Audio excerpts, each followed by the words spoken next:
Recording started. 자, 얘들아, 우리가 저번 시간에 문장론 2를 수업을 했는데 못 들었다는 친구들, 그리고 또 잘 안 들렸거나 끊긴다는 친구들이 많아서 선생님이 다시 녹화를 해서 유튜브에 올려보려고 해요. 자, 일단 우리 교재 3번 한번 볼까? 3번. 자, 교재 3번을 보면 여기 보면은 피동문이라는 얘기가 나와 있네. 그치? 그러면은 이 문제는 피동문에 관련된 문제구나라는 걸 알아야 되는데 자, 여기 보면은 일반적으로 피동문은 능동문으로 바꿀 수 있다라고 되어 있어요. 근데 있잖아요. 우리가 문제를 볼 때 일반적으로 이런 단어들이 나오면 안 일반적인 것들이 문제에 나올 수 있겠구나라는 것을 힌트로 좀 알 수 있어야 돼요. 자, 그래서 이 가 같은 경우에 보시면 자, 토끼가 덫에 걸렸다라고 되어 있어요. 그죠? 그러면서 이 밑에 가에 대한 설명이 나와 있네. 피동문의 부사어가 무정물일 경우에는 이라고 되어 있는데 얘들아 무정물이란 단어는 외우셔야 돼요. 무정물은 유정물의 반대말이야. 유정물의 반대말로서 유정물은 말 그대로 있을 유자죠? 뭐가 있냐? 생명이 있다는 뜻이야. 얘들아 생명이 있다라는 거는 사람이라든지 동물일 경우가 유정물이 되고요. 무정물일 경우에는 어떤 경우가 있니? 사물이라든지 식물일 경우. 얘들아 유정물, 무정물은 우리 문학에서도 많이 나오는 단어이기 때문에 꼭 알아두셔야 돼요. 그래서 피동문의 부사어가 무정물일 때에는 피동문을 능동문으로 바꿀 수 없는 경우가 발생하기도 한다라고 되어 있어. 그 다음을 읽어보시면 능동문의 주어가 대응되는 피동문의 부사어가 덫과 같은 무정물이면 이것이 걸다와 같이 주체의 의미를 내포하는 서술어와 함께 쓰이기 힘들기 때문이다. 이게 무슨 소리냐면 참 우리가 일반적으로 피동문을 능동문으로 바꿀 때 자, 여러분 여기다 써보세요. 토끼가 사자에게 먹혔다라고 써보세요. 토끼가 사자에게 먹혔다. 자, 우리가 피동문이라는 것은 뭘 당한 거야. 토끼가 먹힘을 당한 거죠. 누구한테? 사자한테. 그러면 이것을 우리가 능동문으로 바꿔볼 수가 있겠지. 토끼가 사자에게 먹혔다. 자, 이것을 능동문으로 한번 바꿔서 밑에다 한번 써볼까? 써보세요. 그렇지. 사자에게 라는 부사어가 사자가로 바뀌어야 되겠죠. 사자가.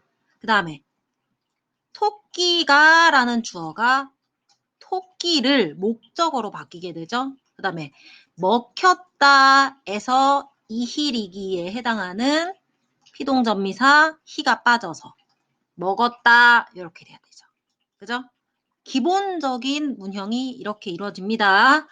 이건 기본적으로 아시고 있으리라 믿어요.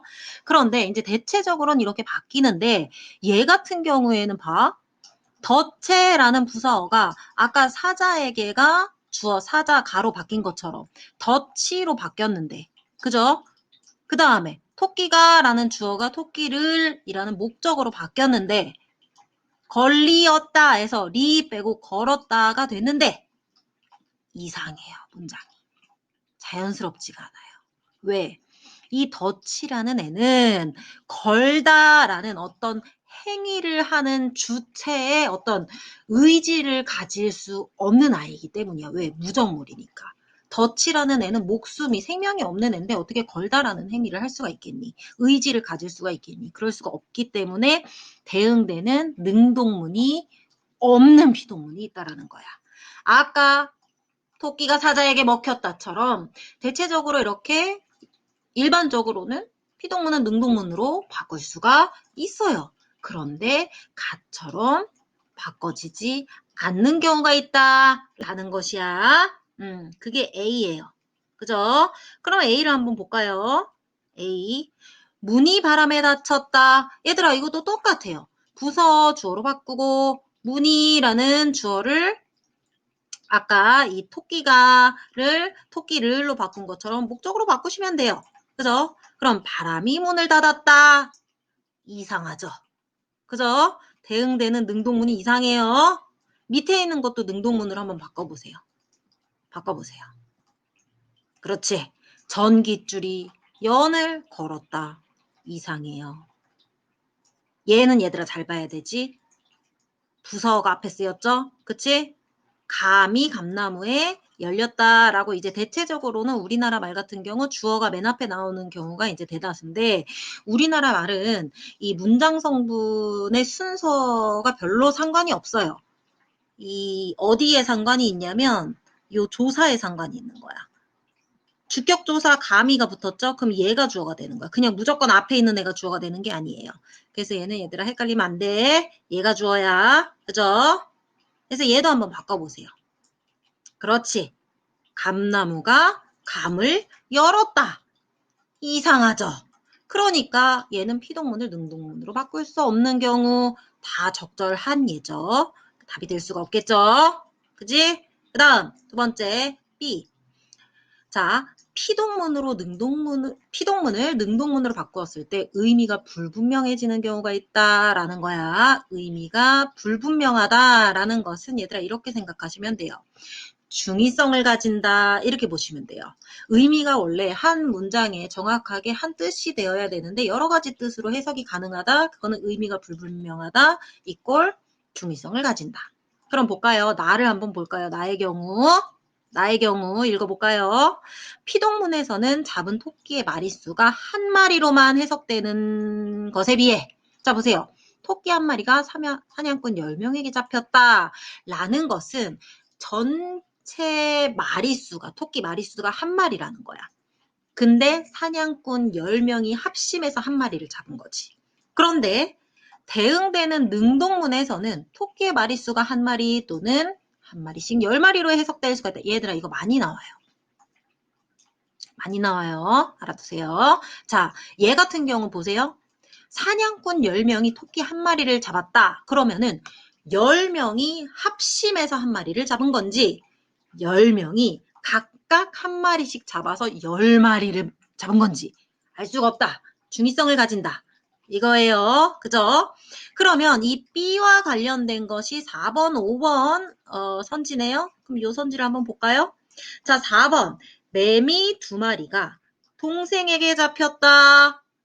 얘 이거 능동문으로 한번 바꿔볼까요? 동생이 매미 2마리를 잡았다. 이렇게 되잖아요. 얘는 피동문으로 봤을 때도 매미 2마리가 동생이 잡혔다. 동생이 매미 2마리를 잡은 거야. 그리고 능동문으로 봤을 때도 동생 혼자 매미 2마리를 잡은 거야. 그죠? 그런데 이 B 같은 경우 보세요. 이거 많이 헷갈릴 수가 있어. 이거 능동문으로 일단 한번 바꿔보세요. 프린트에다가 옆에다 한번 써보세요. 썼죠? 이렇게 썼어야 되죠? 여기 부사어를 주어로 바꿔서 대다수의 사람들이 그 다음에 주어를 목적으로 바꿔서 파랑새 한 마리를 보았다 라고 되어 있는데 얘들아 이거는 중의성이 발생한다. 이거 헷갈릴 수가 있어요. 자, 첫 번째 파랑새 한 마리가 대다수의 사람들에게 보였다라는 것은 한 마리인 거야. 파랑새가. 많은 사람들, 대다수의 사람들이 파랑새 한 마리를 본 거야. 딱 한 마리.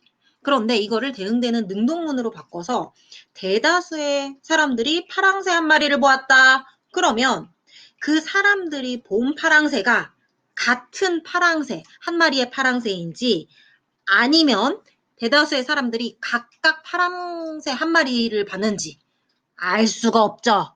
그죠? 그래서 얘들아, 얘 같은 경우에는 힌트로 요거를 선생님이 알려주고 싶어요. 이 피동문에 있어서 이 부서에 해당하는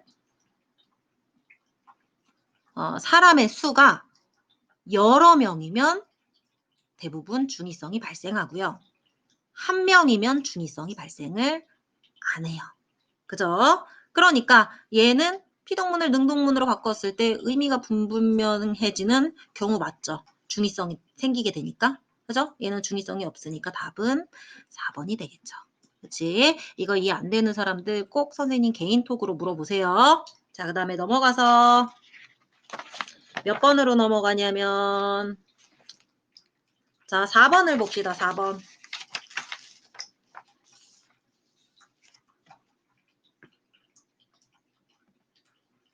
자, 4번.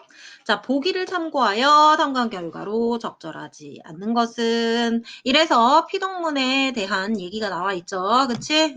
능동문과 피동문으로 나뉘어진다. 제 힘으로 하는 것을 능동문이라고 하고 다른 주체에 의해서 이루어지거나 영향을 받는 것을 피동문이라고 한다. 라고 되어 있어요. 그래서 이제 능동문과 피동문의 사례가 되어 있으면서 이거에 대한 설명이 되어 있네. 그런데 이제 얘는 뭐 별로 어렵지 않게 3번으로 볼 수가 있어요. 왜냐하면 자 봐봐. 3번 같은 경우 니은이죠. 니은하고 디귿을 한번 보세요. 니은.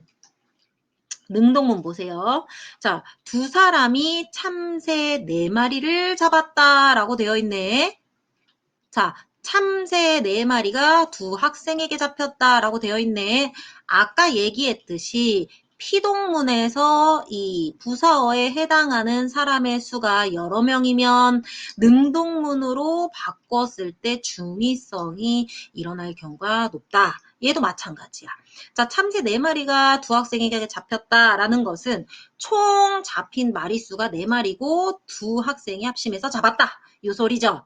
그런데 이 능동문 같은 경우, 대응되는 능동문 같은 경우에는 두 학생이 합심해서 총 4마리를 잡은 건지 아니면 두 학생이 4마리, 4마리씩 해서 총 8마리를 잡았는지 알 수가 없죠. 그치? 그래서 얘 같은 경우에 피동문과는 달리 능동문이 여러 가지 의미로 해석할 수가 있죠. 됐죠? 그 다음에 디귿 같은 경우에는 둘 다 중의성이 없어요. 그래서 얘는 중의성이 있는 애는 얘밖에 없다. 얘만이 중의성을 가진다. 그렇기 때문에 니은과 디귿은 모두 능동문과 달리 피동문이 여러 가지 의미로 해석될 수 있다라고 되어 있는데요. 일단 니은 자체도 중의성을 가진 애도 피동문과 달리 능동문이 이렇게 돼야 되지. 그러니까 완전히 틀렸고 디귿 같은 경우는 둘 다 중의성을 가지지 않아요. 그래서 한번 틀렸는데 내가 왜 이 문제를 보려고 하냐면 여러분들 자동사가 뭔지 아셔야 돼요. 이 자동사, 타동사 얘기가 수능에서 나올 수가 있기 때문에 요것은 보기에서 알려주지를 않아요. 자동사, 타동사는 여러분들이 어근, 어간, 어미, 접사 이런 것들처럼 기본적으로 알고 있어야 되는 그러한 문법 단어이다. 그래서 여러분들 지금 모르시면 여기다 쓰시고 외우세요. 자, 자동사 같은 경우에는 목적어를 데리고 다니지 않는 애야. 자동사는 목적어를 필요로 하지 않고 혼자 잘 쓰이는 애다. 이거는 선생님이 영어 문법을 잘은 모르지만 영어에도 자동사, 비동사가 타동사가 있는 것으로 알고 있어요. 타동사는 반대로 목적어가 필요한 아이다. 목적어에 기댄다. 목적어가 필요한 아이다. 이렇게 볼 수가 있어요. 그지? 자, 그렇기 때문에 얘들아, 대체로 피동사는 목적어가 없잖아요. 그지? 얘들아, 우리가 능동문과 피동문을 봤을 때 피동문을 보세요. 능동문에서의 목적어가 주어로 되어버리기 때문에 피동문에서는 주어, 부사어, 서술어 이렇게 기본적으로는 형성이 됩니다. 그래서 대체적으로는 피동사는 자동사이다. 대체적으로 피동사는 자동사이다. 목적어를 데리고 나오지 않는다. 그런데 얘들아 여기서 한 가지 알아둬야 될 게 있어요. 뭐냐? 대응되는 능동문에서 목적어를 가지는 경우가 있어. 어떤 경우가 있냐면 얘들아 여기다 써보세요. 선생님이 이걸로 써야 되니까. 자, 개가 토끼를 이게 선생님이 마우스로 쓰다 보니까 토끼를 다리를 미안해요. 물었다. 이상하죠 글씨가? 선생님 최선을 다하고 있어요. 자 끄덕여 보세요. 졸리니까. 자 얘를 가지고 얘들아 대응되는 피동문으로 한번 막아보세요. 똑딱똑딱. 여러분들 이제 수능이 90일 정도 남았는데 괜찮아요. 우리는 90일의 전사예요. 자 봅시다. 자, 토끼가 개에게 다리를 물렸다. 이렇게 되죠. 그죠? 그러면 피동문인데 다리를 잇잖아요. 그죠? 이렇게 얘들아 능동문에서 어떨 때는 이렇게 좀 특이하게 목적어가 두 개가 있는 경우에는 피동문도 목적어를 가지고 올 수가 있다. 그러면은 물렸다라는 피동사가 쓰였는데도 타동사네 왜 목적어를 가지니까요. 그죠? 선생님이 이렇게 비대면으로 수업을 하다 보니까 여러분들 고개를 끄덕이는지 의문을 가지고 있는 눈빛인지 이해가 안 됐는지 알 수가 없어요. 피드백을 받을 수가 없고 선생님 혼자 떠들고 있는데 이렇게 선생님이 혼자 떠들다 보니까 BJ라는 직업이 굉장히 힘든 직업이구나. 아무나 못하는 직업이에요. 이 혼자 떠드는 게 굉장히 어렵고 굉장히 쑥스럽다. 선생님 앞에 고양이가 있는데 굉장히 한심스럽다는 그런 태도로 선생님을 쳐다보고 있어요. 그래요. 굉장히 민망한 상황에서 우리가 이런 식으로 수업을 진행하고 있다. 그래서 이 부분도 이해가 잘 안 되면 선생님한테 꼭 물어보도록 합시다. 됐나요? 그리고 또 이제 유튜브가 좋은 점이 이렇게 왼쪽으로 더블 클릭을 하면은 10초 뒤로 가기가 됩니다. 10초 뒤로 가서 다시 보셔도 되고. 알겠죠? 귀염둥이들아. 자, 그러면은 얘들아 10번을 보세요. 10번. 10번. 자, 이제 사동문을 보도록 할 거예요.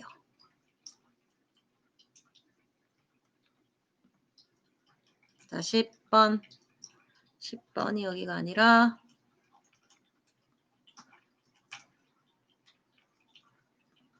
자, 여기 있네요. 10번.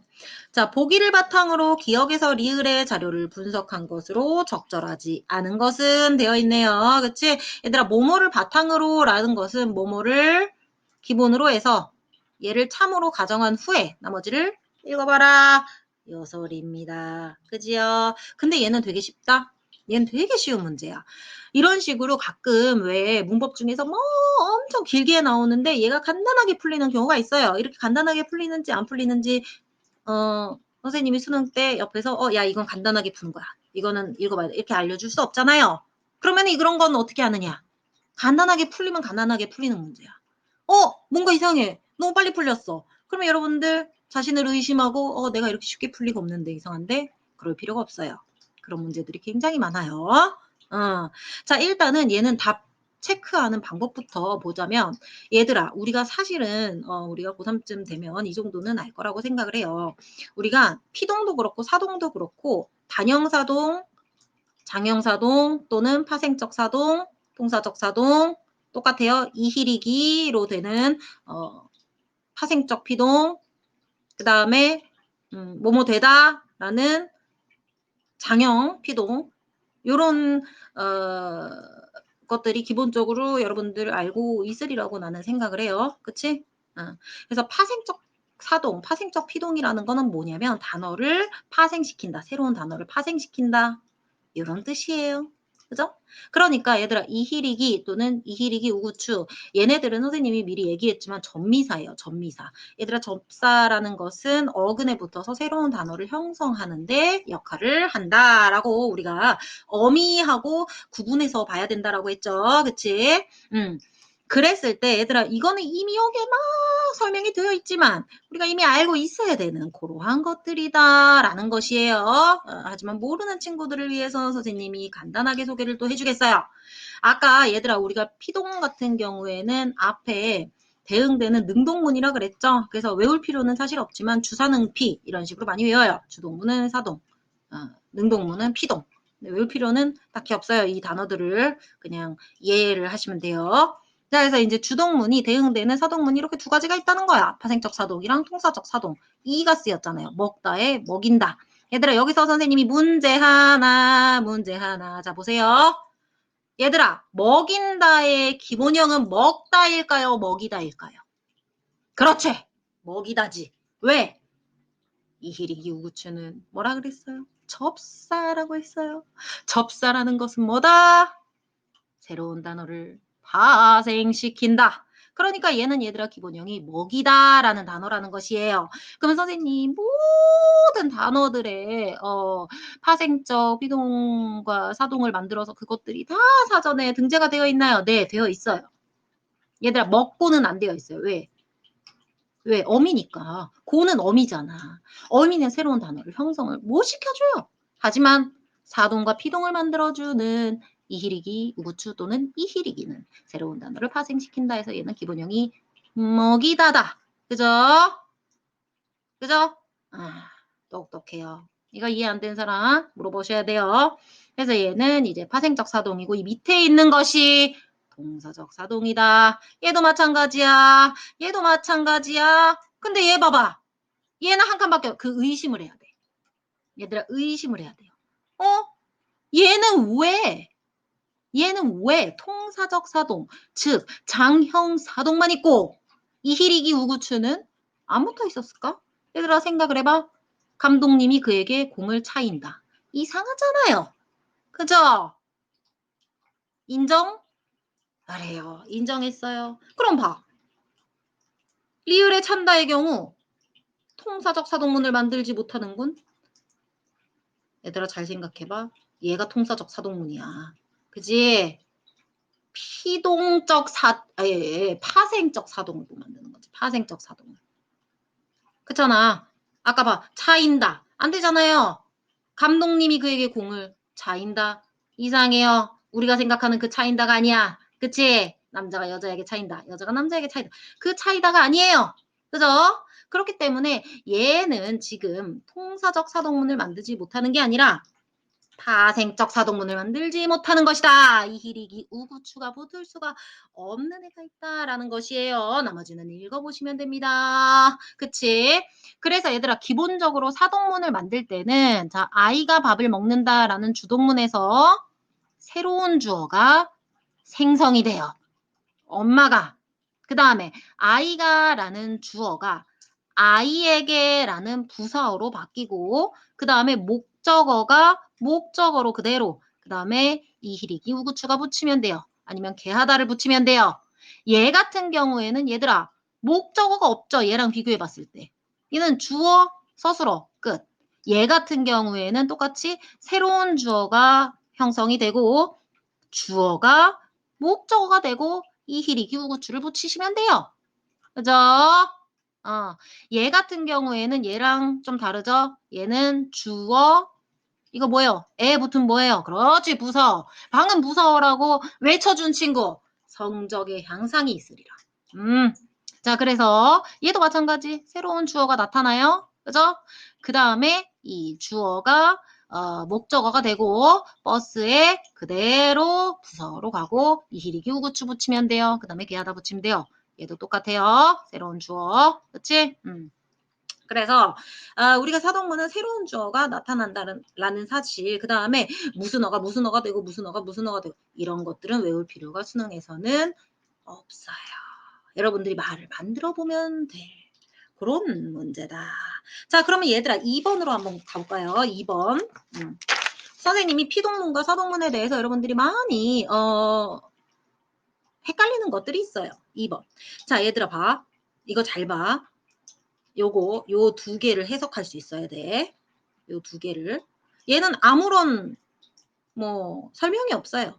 그럼 이게 짧으니까 얘보다 더 쉽구나. 이렇게 생각할 수 있는데 이게 더 쉬워.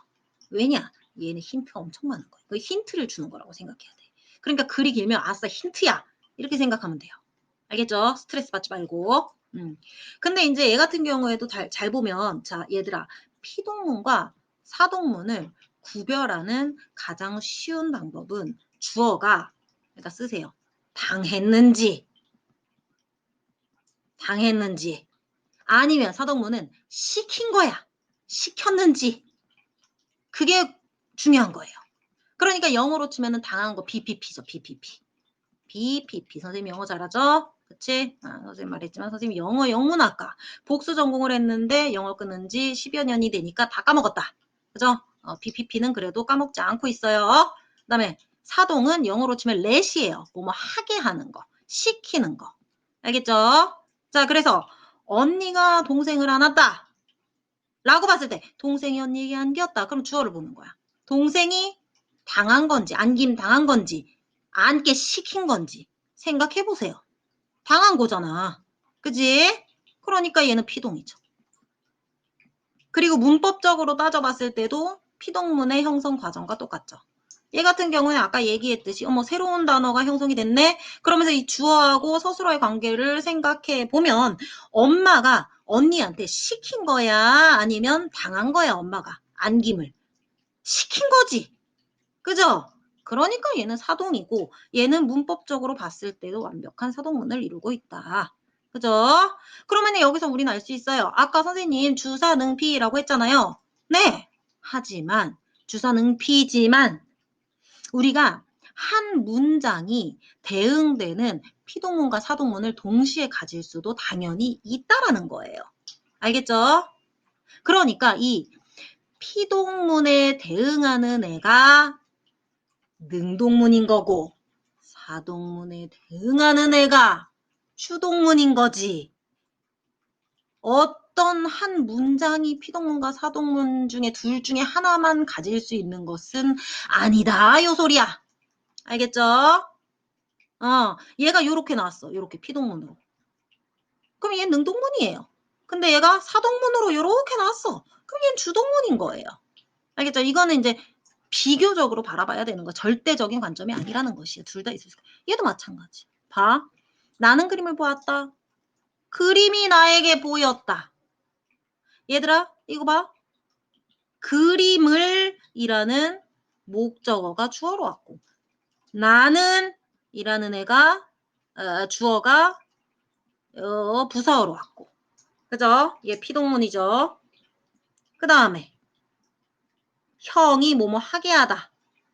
이거는 누가 봐도 사동문이죠. 새로운 주어가 생겼고. 그죠?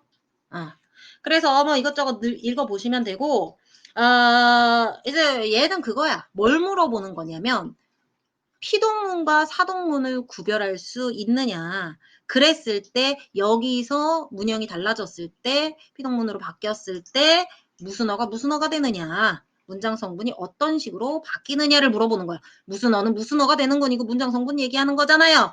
그래서 여러분들이 이거는 이제 시간이 좀 오래 걸려서 그렇지 읽어보시면 누구나 풀 수 있습니다. 답은 여러분들 빨리 풀어보세요. 자, 2분 줄게요. 자, 시작.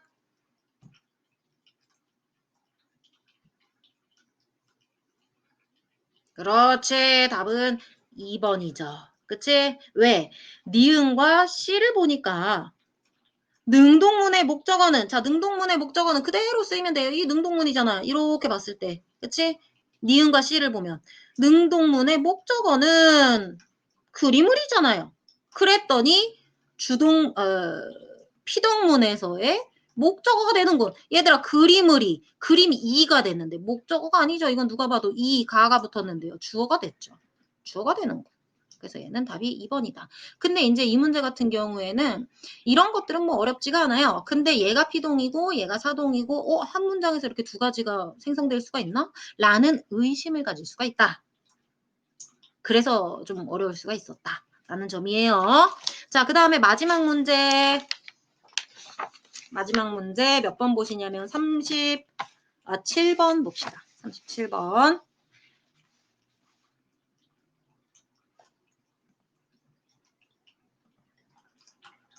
자, 37번. 자, 보기에서 잘못된 문장을 고쳐 쓴 것 중에 적절하지 않은 거. 자, 그래서 이제 의미적으로 우리가 문장에서 뭔가가 잘못됐다. 문법적으로 잘못됐다. 이런 것들을 찾아보는 거예요. 자, 여러분들 얘 같은 경우에는 솔직히 조금 어려울 수 있는데 여러분들 중의적 문장이 이게 중의적인지 아닌지 헷갈린 경우가 있어. 근데 얘 같은 경우 봐봐. 나는 형과 누나가 얘들아 이 과가 쓰이잖아. 그럼 굉장히 애매한 경우가 많아요. 왜냐면 자 봐. 나는 형하고 둘이 같이 형하고 누나가 추천한 영화를 본 거지. 그러니까 이 추천한 게 누나 한 명인지 아니면 나 혼자 영화를 본 거고 추천한 게 형하고 누나인지 요게 헷갈리는 겁니다. 그죠? 그럼 어떻게 바꿔줘야 되겠어요? 나는 형과 누나가 추천한 영화를 나 혼자 보았다. 이렇게 한다든지 아니면 형과 누나 두 명이 추천한 영화를 나는 보았다. 라고 하든지 요 형과 누나가에서 발생하는 중의성을 해결해줘야 되는데 여기서는 생뚱맞게 어디서 본 건지 궁금해하지도 않았어요. 이건 필요도 없어요. 그죠? 근데 얘를 지금 중의적인 거를 없애기 위해서 얘를 썼다? 의미가 없죠. 그죠? 의미가 없어요. 그럼 니은 그 문제를 다시 제자죠. 그러니까 그 문제는 다시 논할 필요가 없다 하든지 그 문제는 재론할 필요가 없다 해야 되죠. 그죠? 그 다음에 내가 친구 한 명을 소개해 줄게가 맞죠? 소개시켜주는 게 아니라 그치? 얘들아 우리가 사동표현이라는 게 뭐예요? let이에요. 그지? 그러면은 소개를 let 하게 해줄게 이 소리야. 아니죠. 내가 직접 소개를 해주는 거지. 그지? 그래서 얘는 틀렸죠. 그 다음 그래서 얘는 틀린 문장이고 이 디귿이 맞는 문장. 그 다음에 얘 같은 경우는 뭐가 이상한가요? 이렇게 물어볼 수가 있는데 얘들아 봐. 구름은 내릴 수가 없어요. 그죠? 구름이 끼고 비가 내리겠습니다. 그죠? 그래서 주술 호응이 잘못되었다. 주어수로. 구름은 내릴 수가 없어요. 그죠? 그 다음 손님께서 주문하신까지는 괜찮아요. 왜냐? 이 주문하신 거는 주문한 건 누구야? 손님이잖아. 그럼 손님은 높여야죠. 그쵸? 아무리 진상 손님이라고 해도 높여줘야 돼요. 근데 아메리카노 얘들아 나온 게 누구야? 나온 게 손님이야? 아메리카노야? 아메리카노잖아. 아메리카노를 높여줘야 돼요? 시? 아니죠. 아메리카노는 우리가 높여줄 필요가 없는 아이예요. 그쵸? 자, 그래서 얘는 시였습니다 해서 시. 요거를 빼줘야 되죠. 요거를 빼줘야 돼요. 아메리카노는 높일 필요가 없어요. 그죠? 나머지는 다 그래서 맞는 그런 애들이다. 1번이 틀렸다. 라고 볼 수가 있겠습니다. 자, 여기까지 하시고 나머지 문제는 숙제로 하시고 여러분들 잘 이해가 안 되는 부분은 선생님한테 꼭 물어보도록 합시다. 문법 수업 끝.